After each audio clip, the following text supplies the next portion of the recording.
This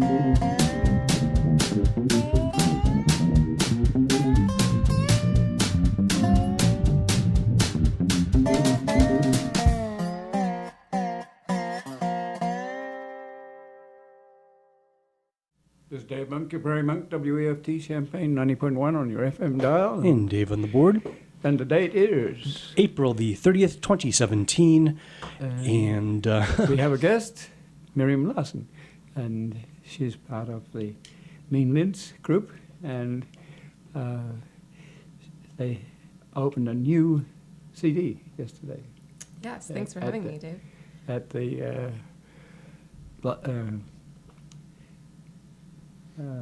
trying to think of where you were. At the Red Herring. Red Herring, yes.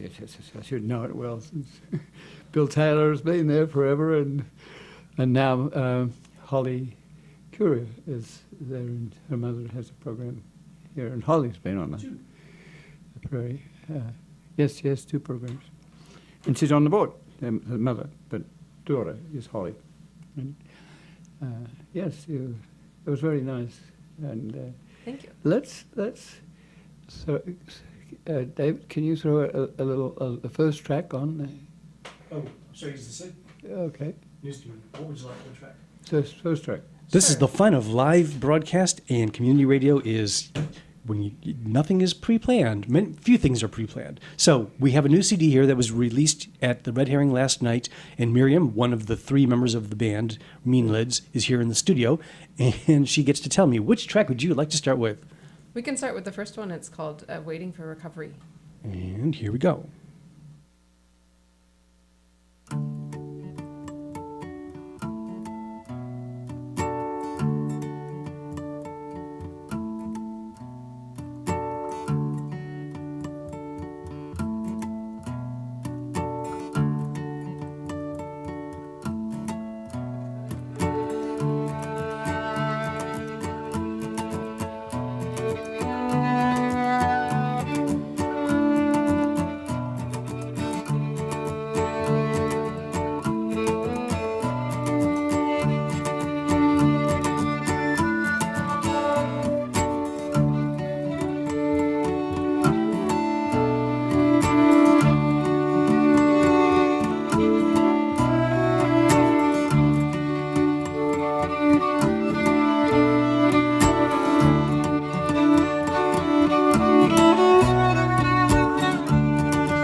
It's the first track on Summer Seasons, and I'm very interested because Ben and Matt and Miriam came to, well actually Matt and Miriam came to find a photograph for the front page, and it's of a lead plant that's on the pocket prairie, and it does very well, and I like the way it's been put into a CD front page, and there's blue stem on the back. So it is a prairie summer, and it was very interesting because I had just been this Monday to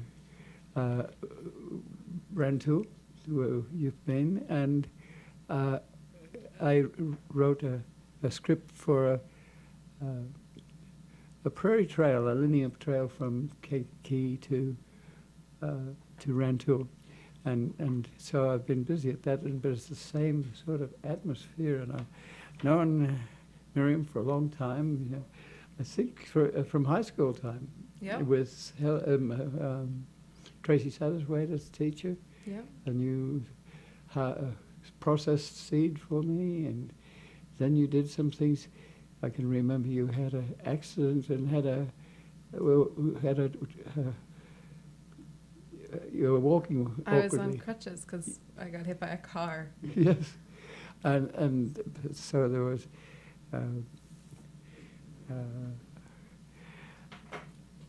Johnny Marlin and Ewing and Robin Ewing and the Adrian Bauer. Adrian and Maya Mhm. Bauer, and then you were out doing other things, and I remember that you went to McAllister from high school, Yeah.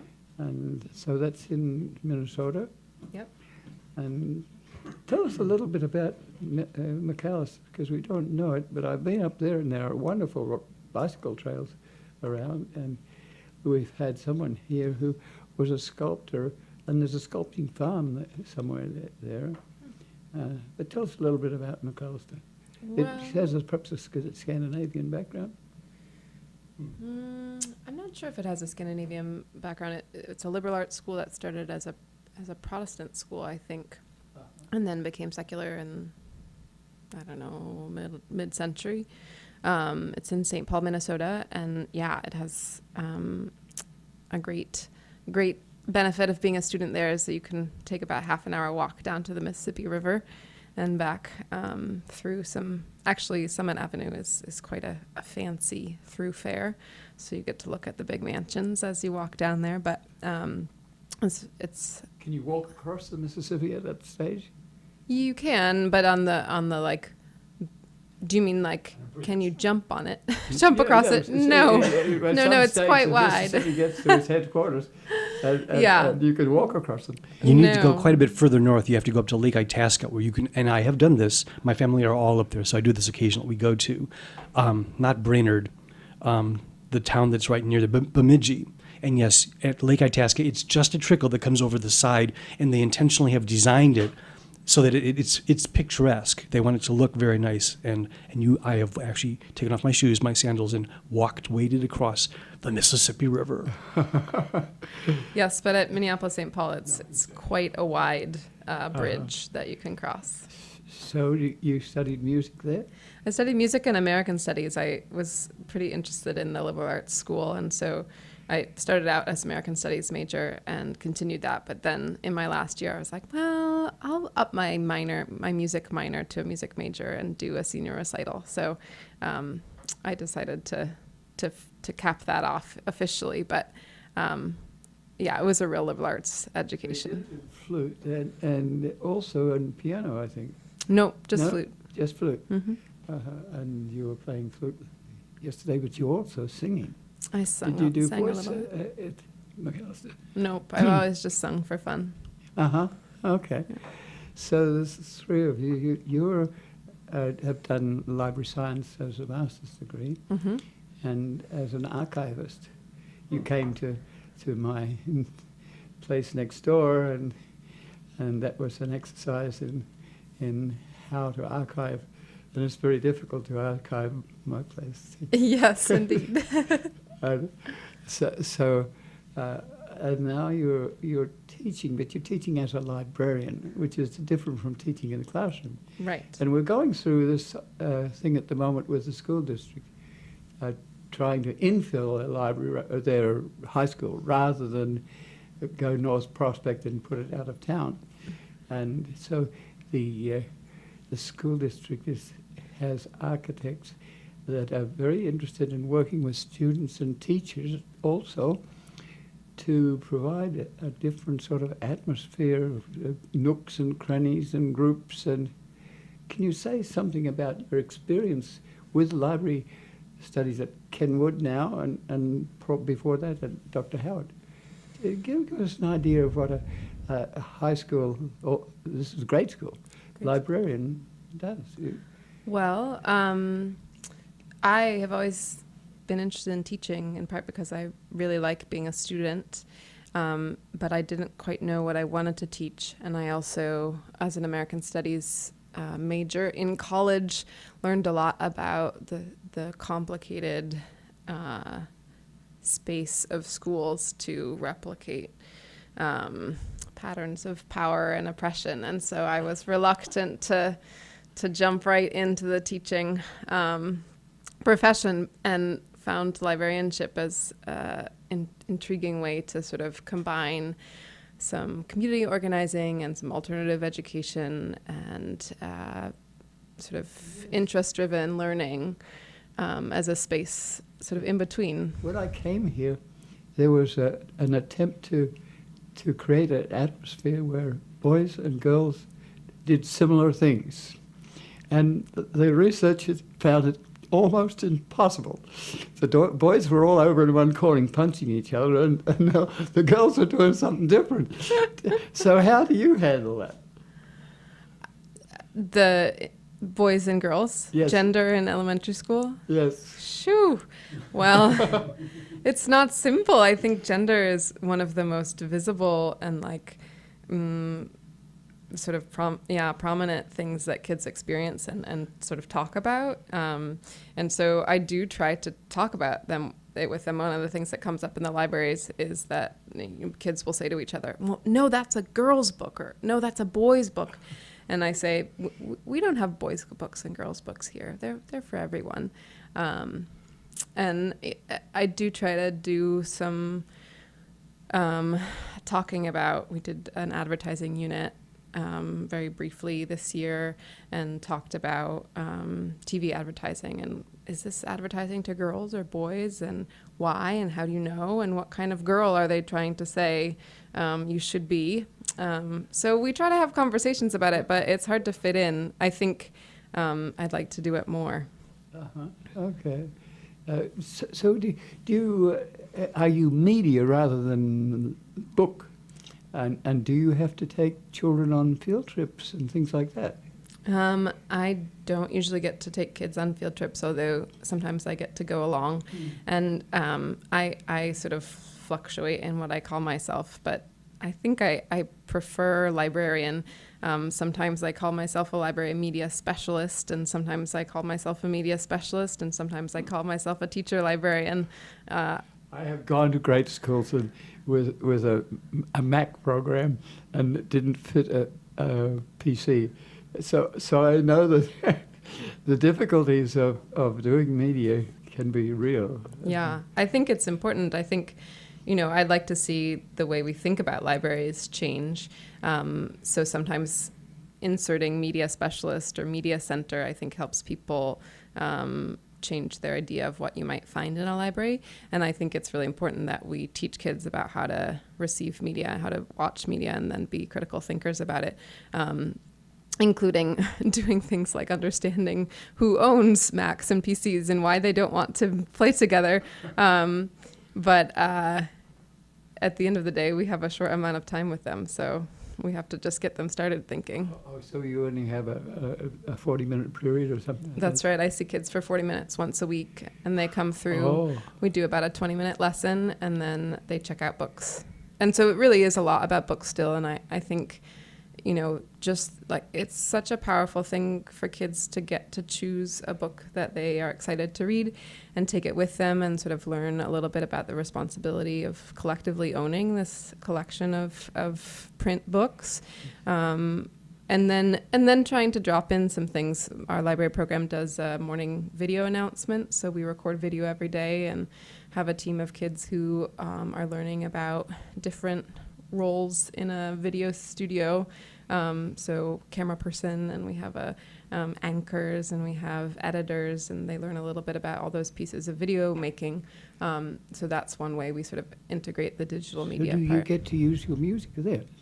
I sing a lot. There's a lot of great teaching songs, and so we use them to get to know each other and to talk about. The other day, we've been researching birds with the kindergartners, and so we sang a song, sort of like, it's a song similar to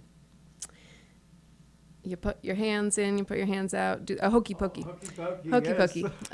But not quite the hokey pokey. It's called Loob-de-Loo, and we sang about different parts of a bird. So we said, put your bill in, put your claws out, shake your feathers all about, and that was pretty fun. So Matt is Matt Torino, and he has a different job too. He is runs a farm that produces vegetables for the university dormitories. Right, he works at the Student Sustainability Farm. So he's not here, but tell us a little bit about Matt, and then tell us a little bit about Ben. Sure. So this is the team that does the lids, and the lids have different hats. We do.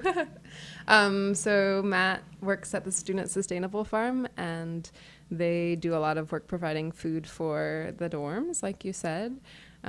Students can go volunteer there, and so it's a learning space, and he does a lot of work with volunteers, helping them understand different sustainable farming practices. Sometimes he plays music with his father. Yeah, and he grew up playing music with his father. I've known him for a very long time, and so some of that music was music I was hearing growing up, Cajun music and old-time music, Zydeco music, even some Zimbabwean music. That was sort of more something that Tom played. And so that's been a long part of my music history. Ben is a musician in professional life, I think. Yes, he's a music technology professor at IUPUI in Indianapolis. So he's close enough to be able to play with you occasionally. Absolutely, yeah. And we mostly play for contra dances, and so we'll travel all over the country to play for contra dance festivals. And we only play shows like we did last night every once in a while. His wife, well, because she was director of Amazon. Mm-hmm. Megan Johnson is his former wife. Yes. And she was very pregnant at the time, and so the child was there last night. Mm-hmm. Yeah, Rowan is growing up. And speaking of Amazon, we should mention that their second of two concerts this weekend is at 4 o'clock this afternoon at the McKinley Church. Oh, wow. There's a sliding scale cover if you want to go in, but no one is turned away. If you have nothing to contribute, you can still go in. And I was there yesterday, and OMG, as the kids say, it's a special show. It's really some great solos and lots of foreign languages.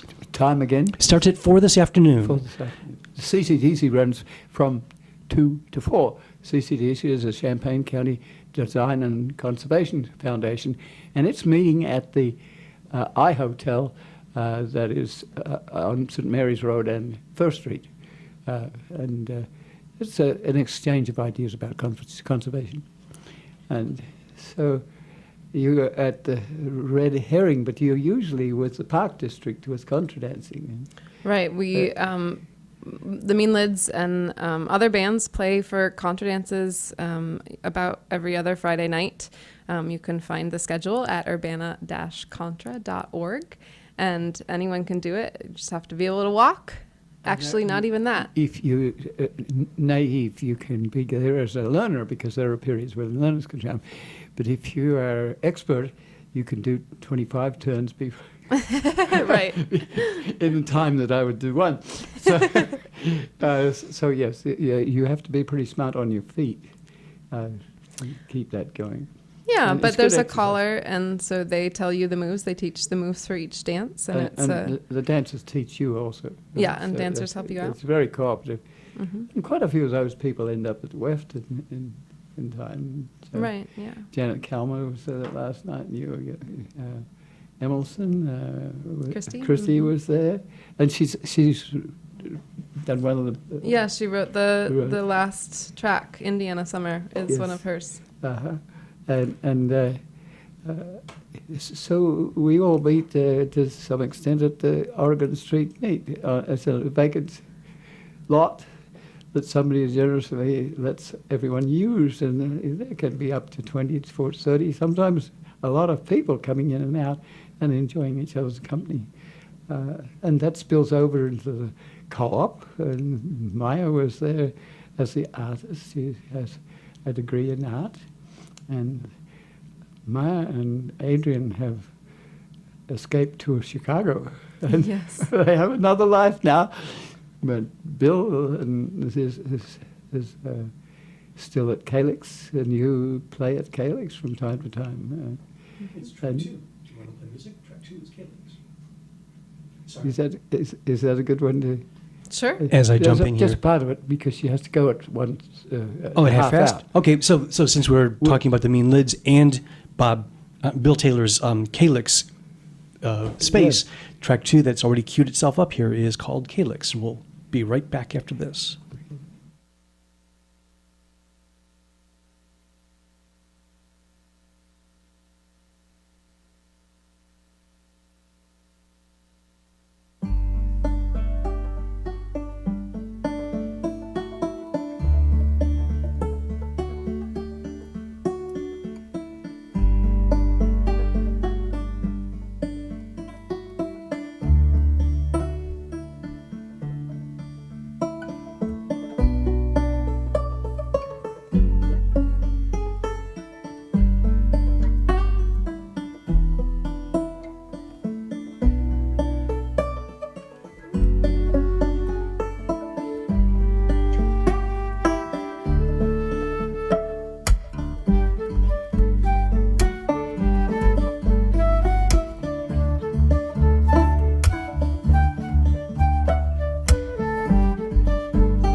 We're back, and Calyx is a organisation. It's a big old barn that Bill and Janet moved from up the road, and it's big enough to hold a wedding, and it's in a surround where you could be out in the woods, and you can have a bonfire and enjoy a country life. Almost, it backs onto Allerton Park.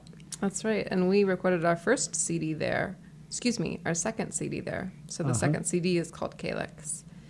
And then this track is Calyx. So tell me a little bit about the experience of traveling.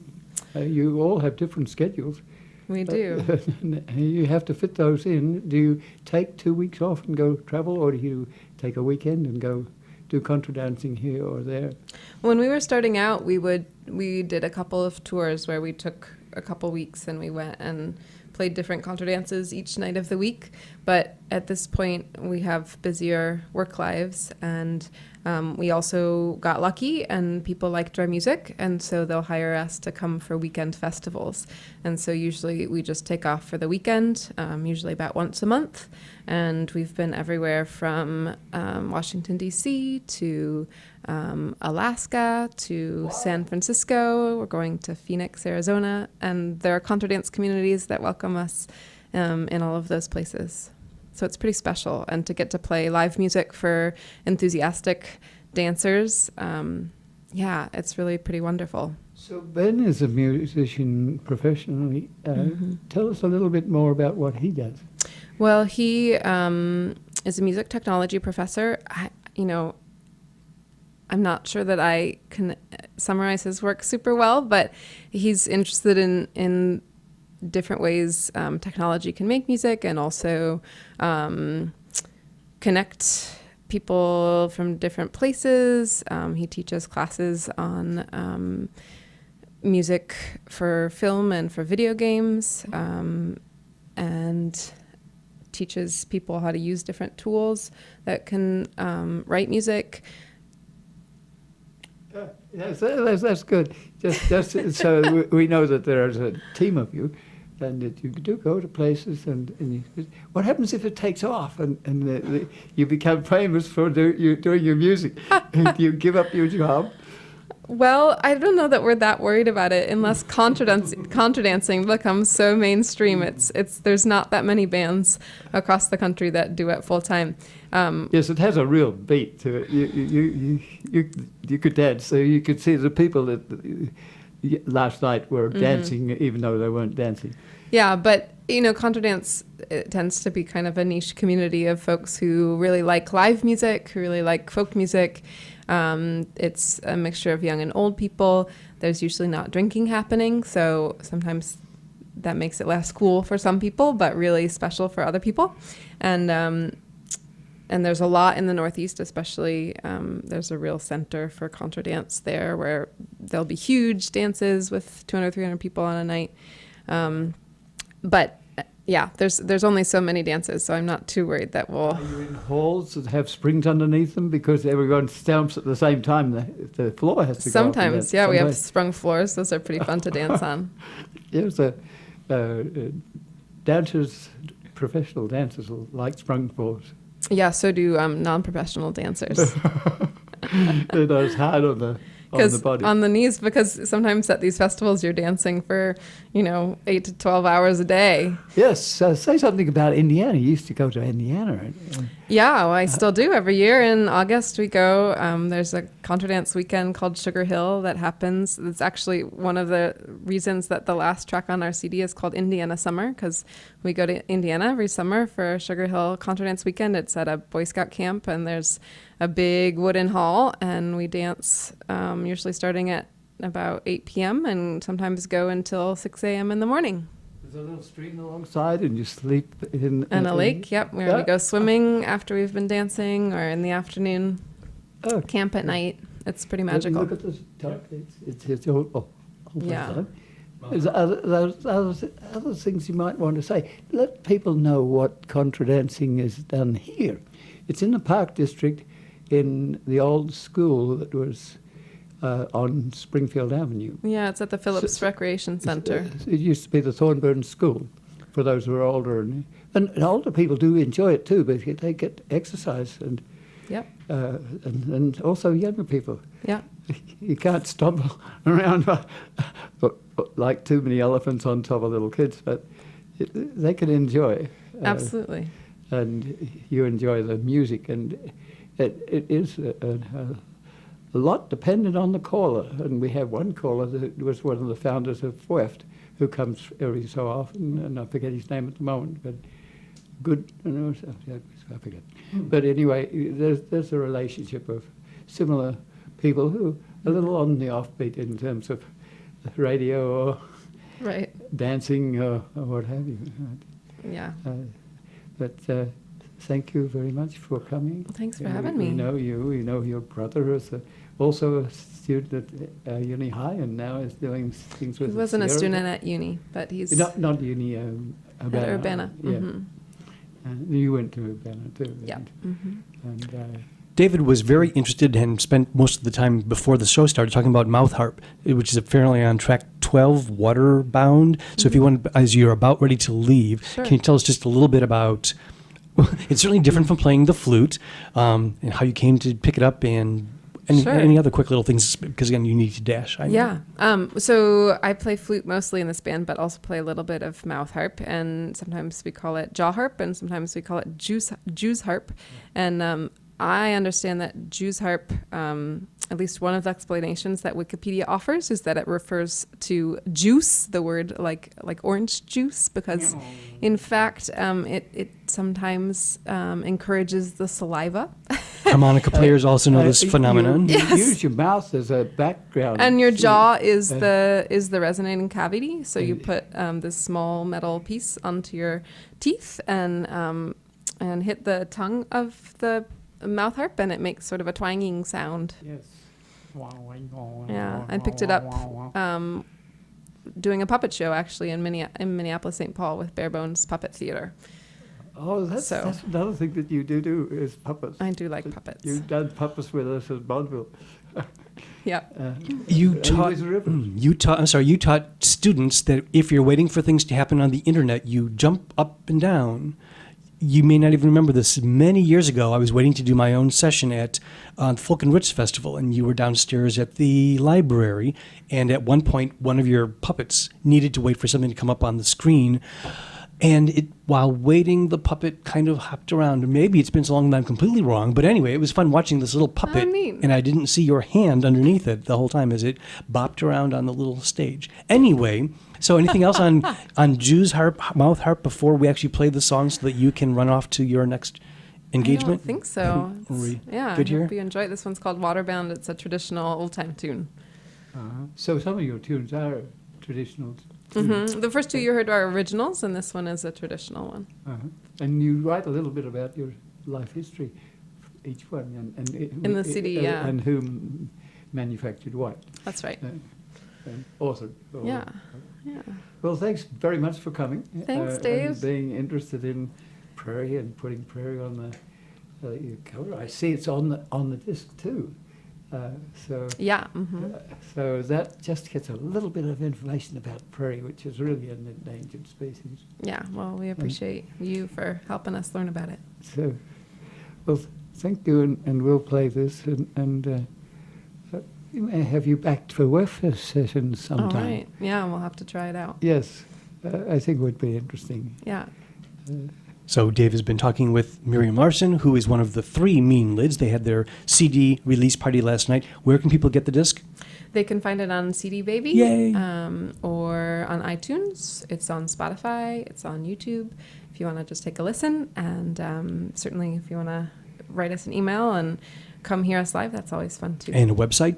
Website is meanlids.com. There you go, so people can keep up if they want to go hear you folks. I will tell you that, keeping you here even longer, I've actually gone to contra dances and not danced because if there's live music, it's great to just listen to the music, even if you don't choose to bop around. And so here's track 12 from the brand new disc. This features some mouth harp, and this is called Waterbound, here on WEFT Champaign 90.1 FM.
We could even let it finish playing as we talk over the last minute and 15 seconds of this very pretty song. Listening through the mic, the speakers here, I did not hear her on the mouth harp. But now that I'm doing my proper engineering things, wearing my headphones, you can definitely hear her playing in the background there of the song. Again, it's called Waterbound, and it's on the new Mean Lids release. And what's the album called? Summer. Prairie Summer. Prairie Summer. Let me look here. Prairie Summer is right. Look out the window.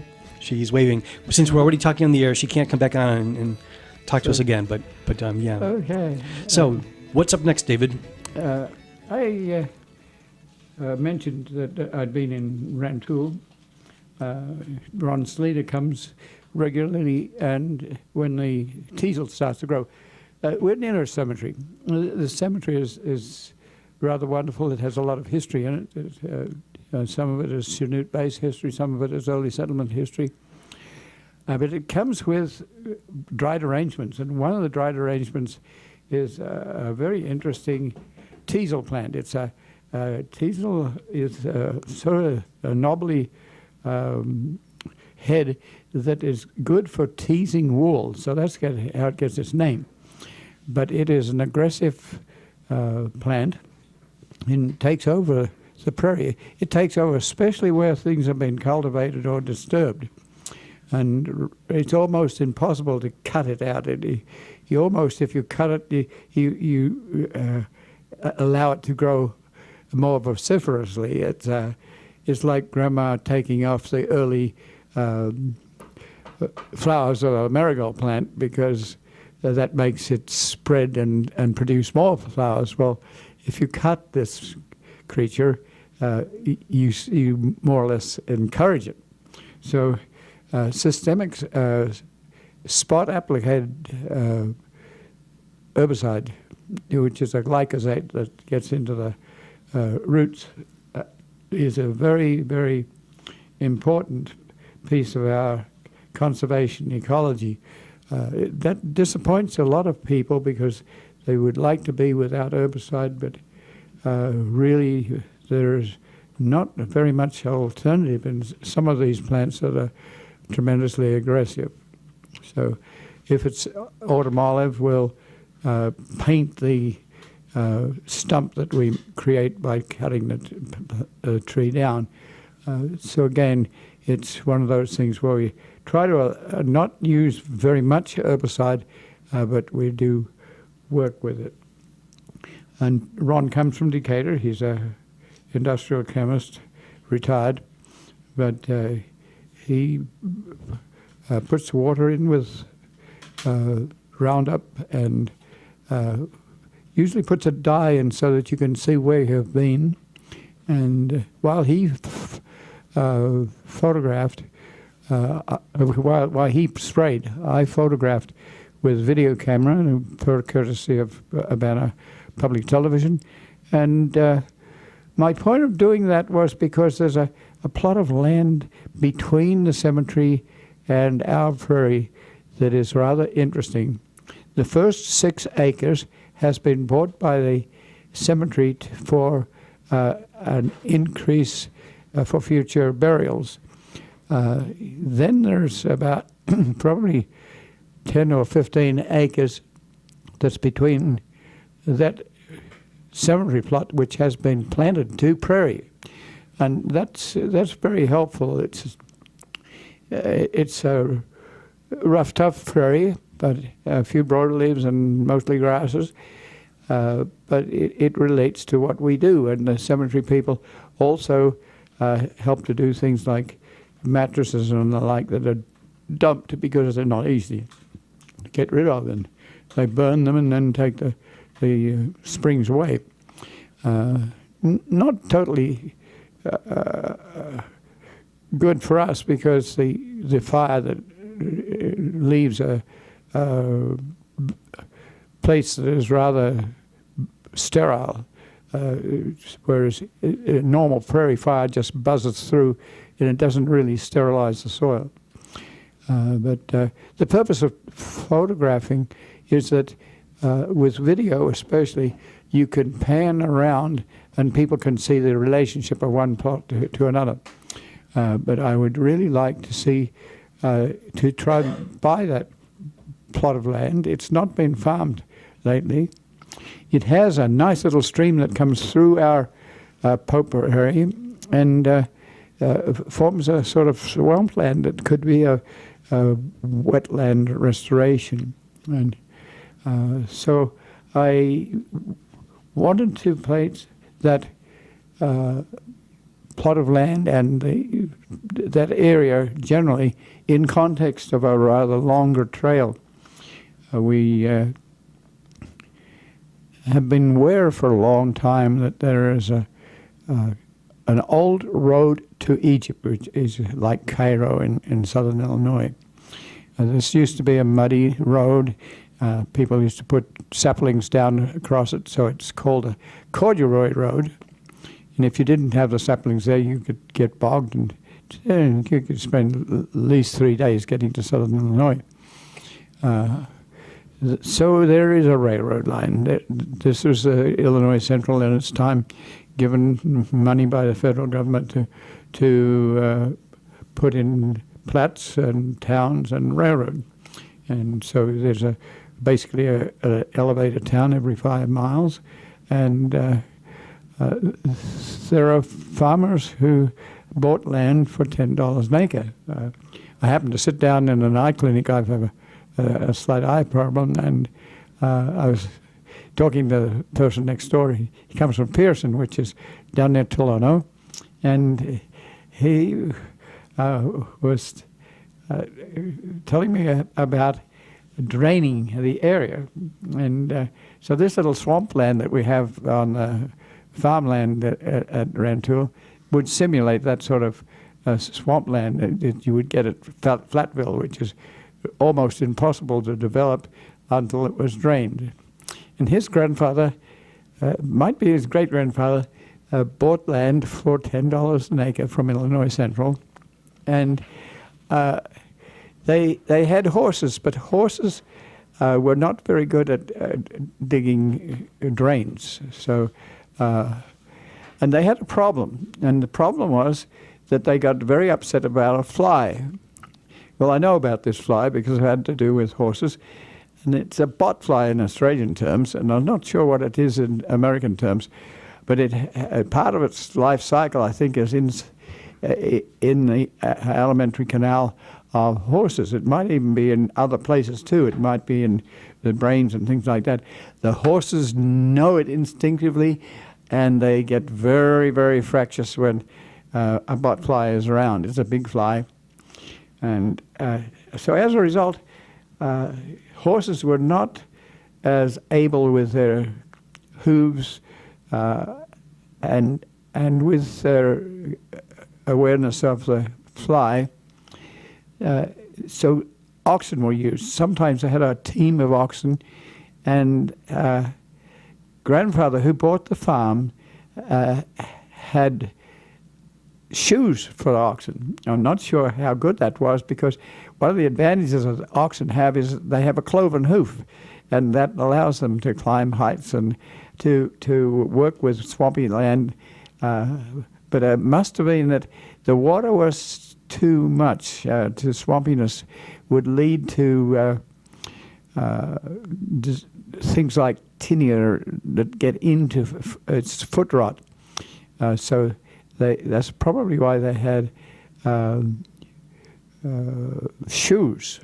So this gentleman from Pearson, where he still works the farm, has found oxen shoes in an antique store, and he wanted to tell me about that. And he wanted to know more about the botfly. I couldn't really tell him, but we had an exciting debate until we had to depart in different directions. So back to the little creek that runs through the territory. It ends up in a wetland that is nice, and that's not very nice for farming. But it's an area that is near to railroad bed, so you have the remnant prairies on the railroad, and we have on Monday the hoary puccoon was in flower, and that's a rather rare plant, and it's a rather hard one to propagate. And there it was, along with the starry-eyed grass and a bunch of other things that are now growing, and so there's remnant prairie. And then there's our between the current right-of-way railroad that's active. There was an interurban that gives us extra space, and then there's an old road to Egypt.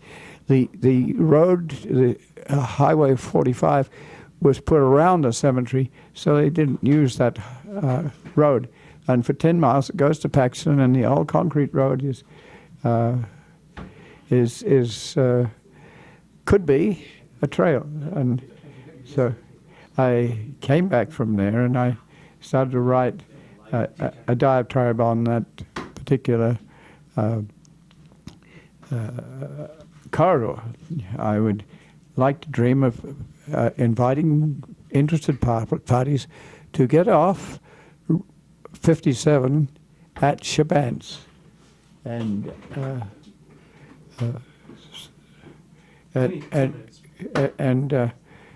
so at Shabans, 45 runs parallel to the railroad line, and there's remnant prairie all the way along through those towns, Askham and down to Gilman, and then south to Onaga and Buckley. And that was an area that was occupied by Indians at one stage. You could cross the Iroquois River there. 4 different tribes would come together and have powwows. If that was the name, I don't think you use that name so well, but there was early settlement there. There were early hotels on the river.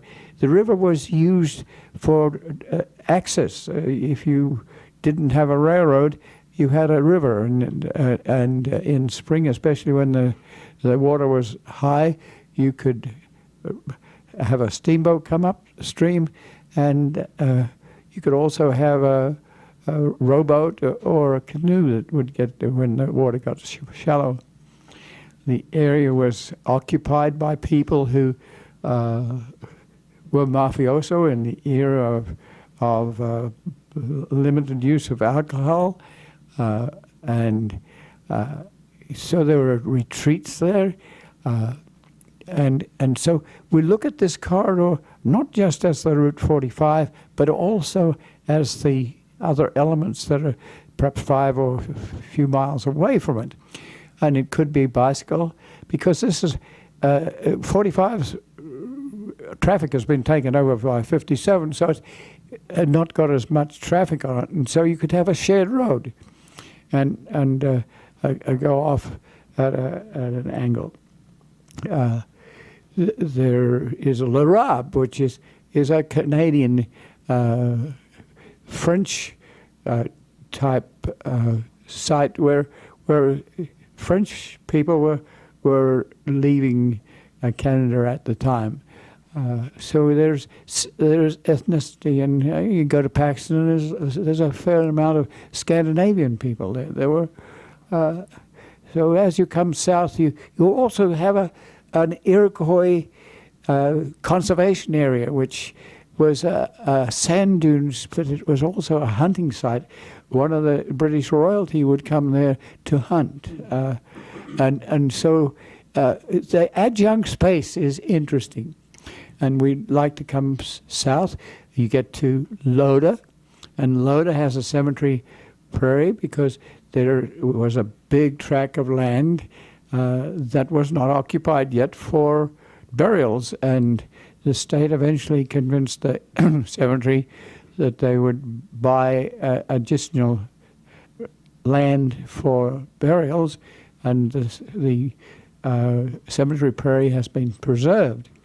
And all along the railroad line sometimes there's little roads on the west side of the line that give you access, and this is part of our heritage, and we're down to less than 1% of the prairie that we've saved is remnant. There's a lot of movements to put in prairie, but they're reconstruction prairies, and you don't have the experience of 10,000 years of activity. That's why we're so worried about the Kickapoo Trail, which has been sculpted in such a way that it's taken out all the original soil and prairie, and it gives it back to you in a disturbed manner, and you can plant it to modern prairie plants, but it really destroys the original prairie that the university used to rent from New York Central for grad students and for prairie research. So we're jealous of the genetics, we're jealous of the opportunity for people to know what a prairie is when people have been getting rid of it for 6 generations. So there at Loda, there is a cemetery prairie that's very pristine, and Grand Prairie Friends has bought 9 acres of ground there with the help of people who volunteered provide the finance, and that is a simulated prairie with most of the same species that you get on the adjacent cemetery prairie. So there's Loda, and you come down from Loda to Buckley and Onaga. I don't know whether you get them right, but you get to Paxton, and there's a prospect area at Paxton, which is very near the end of the 10 miles of concrete road. There are no culverts in this road, so you can't really drive it easily, but those culverts are usually taken out in case there's a liability problem. But they could be returned, and it could be a bicycle way. It could be a place where you could park a car and stop. You could also, you go over the continental glaciation, the Bloomington Moraine, so you have the back side of the moraine, and then the front side that drops down and has this little wet place, so you have a range of niches from wet to dry. And you also have the opportunity to join this trail to an east-west railroad bed that goes through Rantoul towards Dilberg. So you have connectivity, and perhaps in the long run we might be able to reach into Champaign and meet up with the like of the Kickapoo Trail and go west to Monticello and Heartland Pathways trails and go into Decatur or go to Clinton or go to a new abandonment in the Clinton area, in Bloomington area. So this interests me. I wanted to put it into background. So we have about a 7-page diatribe, and I need to convert that into a summary that's just 1 page that people could use. One of the added things to this is that you're on a Bloomington Moraine, so the farming is slightly different. The Bloomington Moraine is largely glacial till, and so it's gravelly and it's well drained, and you can irrigate it, and you can it can be warmer than swampy soil in flatfield, so you can almost do 2 crops there. But to allow people to go off on a tangent and look at the farmland and get the idea that there's upland, and there's where there's rolling nature doesn't allow cultivation very easily. There's livestock, and so this I think is a corridor. It might take 100 years to put it together as a functional trail with some sort of visitor center and kiosk, but it's there, and we should let people know that this has potential. It's a very narrow prairie on either side of the railroad beds, and that's a problem because for a good prairie you need 1,000 acres, and you need the room for species to find niches and sort themselves out and compete and cooperate with each other. So like Horipacoon may have associates that we don't know about that make it friendly for them to survive. So it's an opportunity that's there. It's and the piece of land we would like to look at is just a few acres. It stands alone as a conservation site. in context of a prairie complex, but it also could be key to long distance linear trail to Chebansk, near to Kankakee. And if you wanted, you could perhaps even extend to Park Forest South if you wanted to extend towards Chicago. Down to 1 minute here. So I think we're on time now. So thanks for listening. This is Dave Monk, your Prairie Monk, WEFT Champaign, 90.1 on your FM dial. And Dave on the board. As always, the views and opinions expressed are solely those of the speakers and no one else.